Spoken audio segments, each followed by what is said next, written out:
Et oui, je sais ce que vous vous dites, David, qu'est-ce que tu fais avec un enfant sur les genoux? Cet enfant n'est pas n'importe lequel, cet enfant est mon enfant. Voici Ambre, bonjour Ambre. Voilà, qui n'est pas à l'école aujourd'hui alors que papa doit enregistrer, donc je lui ai proposé d'enregistrer ce débrief rando avec moi. Cool, non? Alors, vous dites aussi sûrement, mais David, pourquoi tu nous parles de printemps avec tes images de printemps? On est en hiver, on veut de la neige.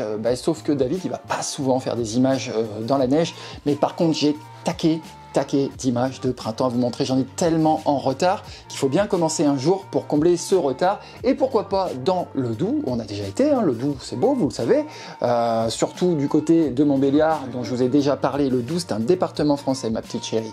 Surtout du côté de Montbéliard, dont je vous ai déjà parlé dans un précédent débrief rando. Montbéliard, dont on ne sera pas très loin, hein, on sera à 30 minutes à peu près au sud, dans la jolie petite commune de Blamont, pour une nouvelle randonnée ensoleillée avec vue sur la Suisse, avec, vous allez le voir, des intérêts paysagers, patrimoniaux et naturels. On en parle tout de suite après ça.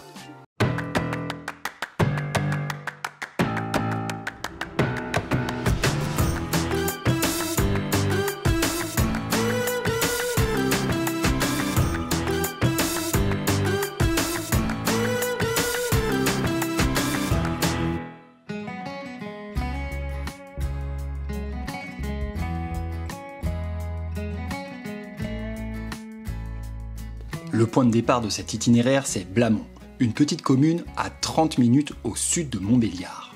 On y retrouve Jackie Tessier, le président de l'association La Randonnée Hérimont-Courtoise, un puits de savoir sur l'histoire locale et notamment sur les bornes frontières historiques. Alors ce qui tombe plutôt bien parce que vous allez voir des bornes, on va justement en croiser pas mal. Alors avec nous également aujourd'hui les amis des Pyrénées, Thierry et Audrey, tu les connais toi? Thierry et Audrey? Ah bah oui, ah oui, coucou à Thierry et Audrey. Donc les collègues pyrénéens, followers de Carnet de Rando, que vous aviez vu précédemment sur l'épisode autour de Montbéliard et qui continuent de découvrir cette région qu'ils ne connaissent absolument pas. Et puis bien sûr Olivier, incontournable Olivier Sabatier qui, quand il ne présente pas mon GR préféré, vient bien sûr avec moi pour m'aider et faire des images aériennes. Allez, retour à Blamont sur le circuit de la Roche-Bléla que Jackie va bien évidemment nous présenter en quelques petits mots. Jackie. Le circuit de la Roche-Bléla qu'on décrit, c'est le circuit 4A. Là. C'est un grand circuit, le circuit des bornes, qui part plus bas de Glé. Et là, on l'a fractionné en deux pour que ce soit plus pratique. Ah ok, d'accord. Le printemps explose dans les sous-bois bordant Blamont, où un confortable sentier nous conduit au premier point d'intérêt de cette randonnée, la fontaine des Vaugonderies. Et là, ici, c'est un endroit aussi qui est un peu chargé de souvenirs parce que c'était le cimetière des gens qui étaient pestiférés. Toi, en dessous de Blamont, eh bien, on venait les mettre là, il y avait une fosse commune ici.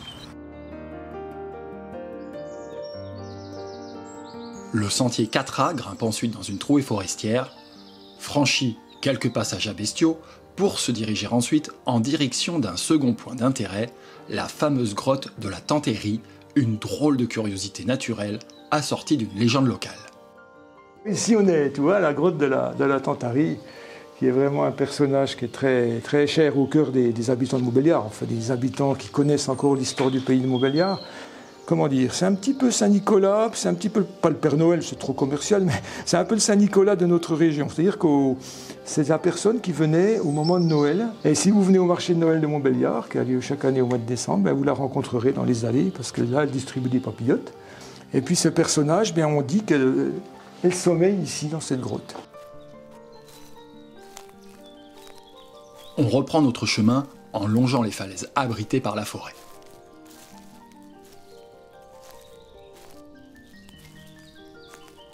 On finit par rejoindre le fond d'une combe se dirigeant plein sud vers le bois Courbeau. Là, on est à il y a Pierrefontaine-les-Blamont à droite. Après, on sera à Villars-les-Blamont. Ouais. Et après, on redescend sur Blamont. On est sur 3 communes. D'accord.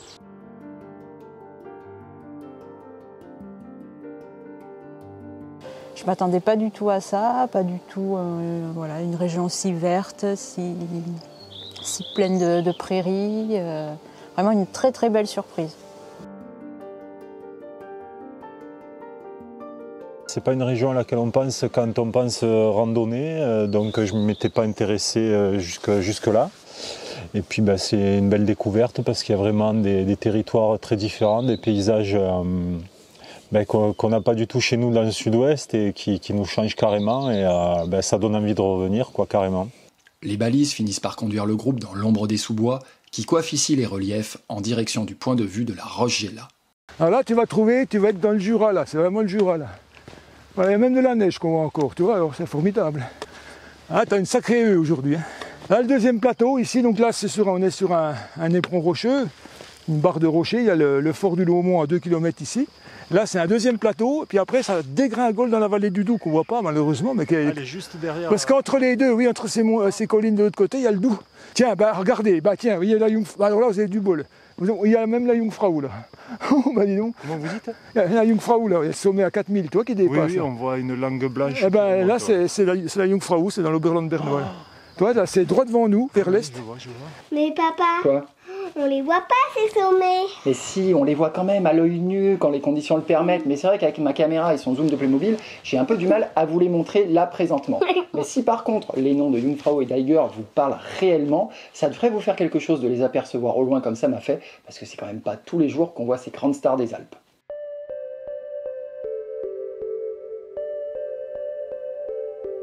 Et puis il y a aussi des forts. Et oui, des forts comme celui qu'on avait vu dans l'épisode précédent au niveau du Crêt des Roches à Pont-de-Roide. Jackie nous en dit d'ailleurs 2 mots sur ceux qu'on trouve ici. Celui que vous avez vu hier à Pont-de-Roide, il y en a un autre ici qui s'appelle le fort du Laumont. Puis ici, là à notre gauche, il y a une batterie, c'est-à-dire un endroit où il y avait un canon, quoi. D'accord. Et c'est pour ça qu'il y a les douves là. Bientôt midi. On reprend notre route à travers bois, avec toujours le franchissement de passages aménagés pour les randonneurs, et dont certains sont même de fabrication locale. Ah oui, c'est breveté, pas officiellement, mais c'est nous qui l'avons inventé. C'est des copains de chez Peugeot, tu sais, c'est des mécaniciens, les gens de chez Peugeot. Hein. Oh, tu as vu? C'est du système D, hein. C'est pas mal ce qu'ils ont fait. Ils sont forts sur randonneurs de Rimancourt, non? Ouais.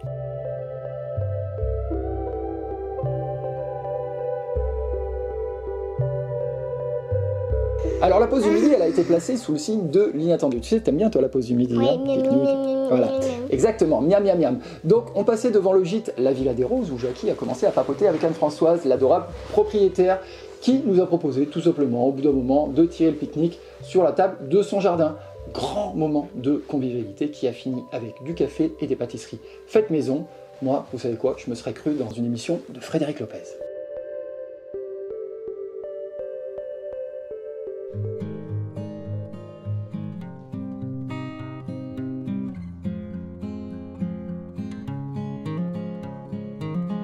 Quand on va dans un territoire qu'on ne connaît pas, si on randonne tout seul, on passe à côté de plein de choses. Et ben maintenant, je me dis, ça vaut peut-être le coup d'être accompagné pour avoir vraiment une vue d'ensemble.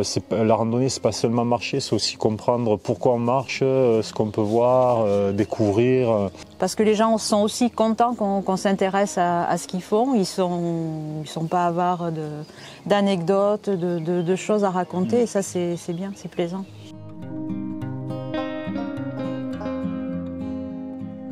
Là, tu es en Suisse. Mon Dieu. Regarde, elle est marquée, ben toi, celle-là, elle est ancienne. 1787, toi. C'était pas encore la Révolution française. Alors là, qu'est-ce qu'on voit? On voit un ours, toi. C'est l'ours du canton de Berne. Alors, c'est rigolo parce qu'ici, on n'est pas le canton de Berne, on est le canton du Jura. Mais le canton du Jura, c'est une construction récente, c'est un canton francophone qui a été créé en 1973. C'est l'écusson côté suisse, et puis côté français, ben, normalement, il y a soit un F, soit un Alice du roi de France, ça dépend. Tu vois, la frontière, elle n'est pas à droite, là, elle fait ça, parce qu'elle repart là. La frontière entre la Suisse et la France a beaucoup bougé. Non. Elle est stabilisée depuis des siècles. Okay. Ah, ouais. Il y a peut-être à quelques mètres près, mais ça n'a pas bougé. Quoi.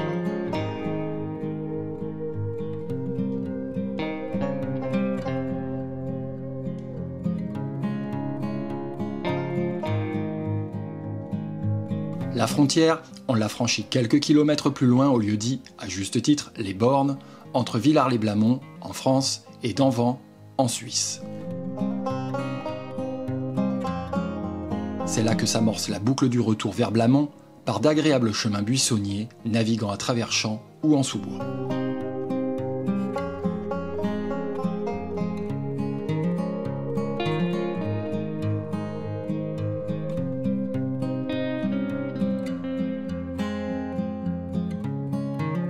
puis on a eu une journée magnifique aussi, donc ça rajoute, voilà, on finit la semaine en apothéose.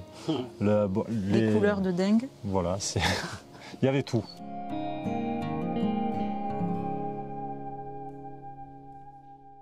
Un peu en dessous de Blamont, on croise encore la route de quelques fontaines remarquables, comme la Fontaine Ronde, où il fait bon se rafraîchir après cette bonne marche. L'eau, ce n'est pas vraiment ce qu'il manque par ici. Elle nous accompagne encore le long du dernier kilomètre, qui s'emploie à remonter vers le sommet des coteaux de Creuse. La Creuse, c'est d'ailleurs le nom de ce petit cours d'eau, qui s'écoule avec vigueur dans le vallon. Rien à voir, évidemment, avec la Creuse du département éponyme.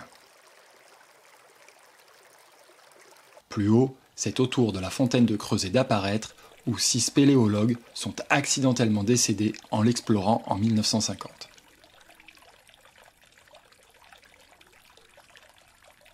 Plus que quelques mètres, et voilà Blamont qui réapparaît, terminus de cette belle boucle dans une campagne montbéliarde inondée de fleurs. Bah voilà, c'était juste parfait pour clôturer ce jour autour de Montbéliard, hein, tu as vu Ambre.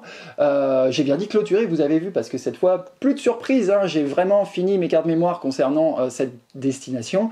Je pense d'ailleurs qu'on a été assez exhaustif pour découvrir le territoire de Montbéliard, donc si vous, à votre tour, ça vous a donné envie de venir sur nos pas, eh ben rendez-vous sur le blog de Carnet de Rando, www.carnetderando.net, pour retrouver tous les articles, les reportages, les photos, les cartos, les infos, les ti, les ça, patati, patala.